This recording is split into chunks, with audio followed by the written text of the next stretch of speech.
I am currently in Alabama Hills, which if you would ever tell me that I'd be in Alabama Hills in August, I'd think you were out of your mind.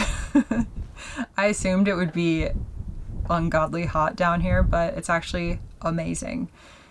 There's a breeze and there's cloud cover. I think a storm is potentially moving in. There's hardly anyone here. That's the best part.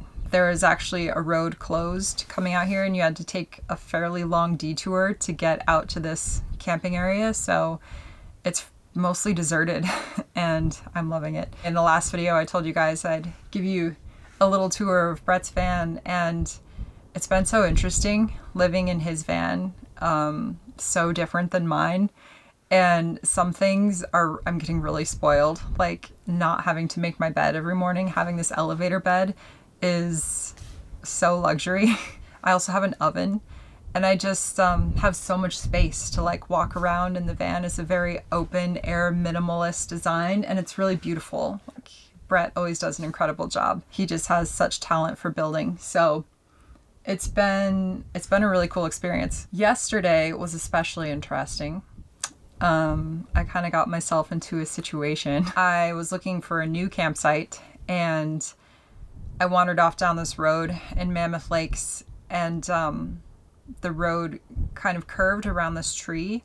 And the one rule that I always know that I broke is when you can't see where the road is going, get out and take a look before you drive down it. And I did not do that. And it was a really big mistake. The road was like for ATVs, dirt bikes, dune buggies. It was not meant for vehicles, especially a tall van like this. It was steep and descending and swirling and terrifying. Basically slid like a bobsled down this spiral.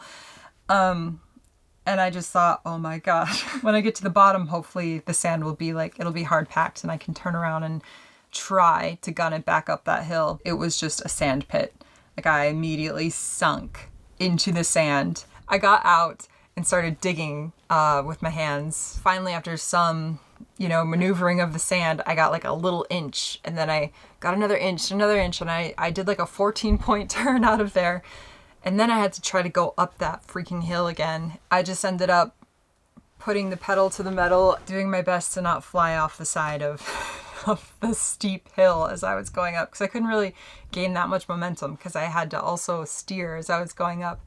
And when I got to the top of that hill, I was just like screaming. I was so thankful, so freaking thankful, and so impressed by this van. So I've been living in this van for about a week. For 3 weeks, Brett and I were in Mammoth Lakes, and he was doing the build. I was helping here and there, but I also had a lot of work projects, so it was kind of like helping with that and, balancing the two.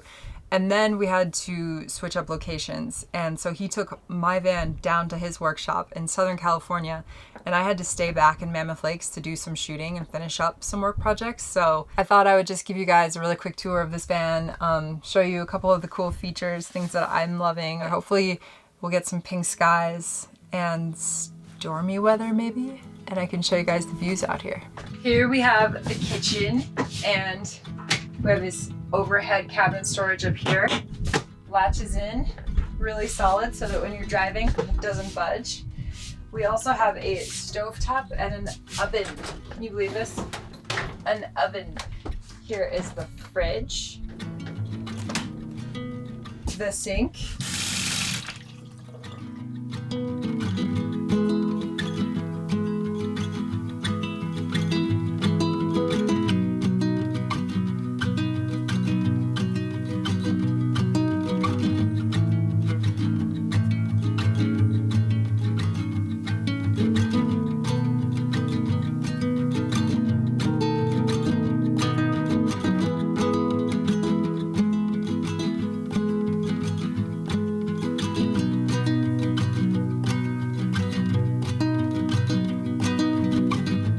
I have all my camera gear in here, and then my clothes in these here. Some more cabinetry storage.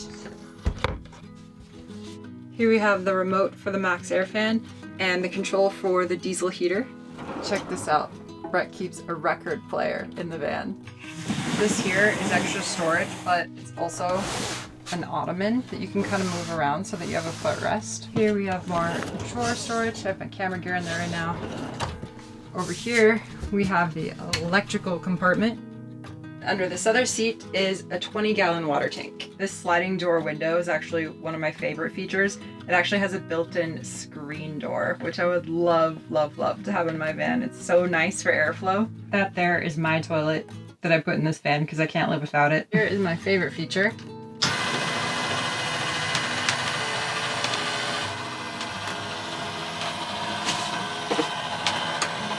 This elevator bed. Seriously, getting so spoiled by this. It's so nice not having to make my bed from an office into a bed every single night and morning. It's also really nice to have the option of an oven and to have 20 gallons of water, so I don't have to refill quite as often. I love the open, minimalistic design. Everything is so well done and it's really pretty. And of course, my favorite feature is that it's 4x4. That's huge. Like, I would love to have 4x4 in my van. Cons for me with this van, the number one reason is just that I'm too tall. I hit my head on this. I have to duck down a little bit when I walk underneath, so that's something to keep in mind if you are on the taller side. I'm 5'9". And the second thing is just that I have too much stuff. Like, there's not enough storage in this van. I mean, there is. I should probably just get rid of a lot of my stuff, but as it stands with all my camera gear and backpacking gear and paddleboard and bike and crap, there's just no way it would fit in here. So, if you're more minimalistic than me and you like this vibe, which I assure you, it is a very sweet Zen vibe. This van is actually for sale, so you can hit up Brett if you want to check it out. I'm gonna go catch sunset and take you guys with me.